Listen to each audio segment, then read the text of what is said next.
Welcome to dotcom.builders. In this video, I will share with you how to delete a website page in Google site. As you see here, I have this contact page and this duplicated copy of the same page. Let's see how to delete this page from my website. First, go to sites.google.com. Then click on the website that you want to delete a page on. Then go to pages. Here you will see a list of the available pages on your website, and to delete a page simply click on these three dots next to it, and before deleting it, as you see, it is showing up here.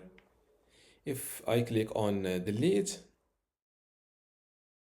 before I continue this tutorial, I want to let you know that you can get access to my Google Sites for Beginners online course today for free.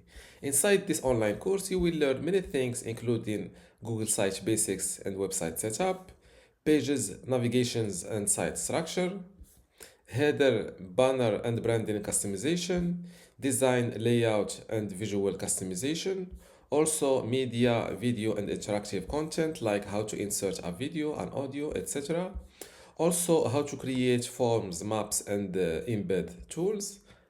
You can also learn how to add a button in links, buttons and call to actions, social media, footer and page elements, custom codes, tracking and analytics, and at the end, domain, visitors and website growth. To get all of this, plus my other online courses like Google Search Console, Brevo email marketing, Bluehost, Hostinger, website builder, and Hostinger email today for free, simply go to academy.dotcom.builders, link in the description. Without any further ado, let's start this tutorial.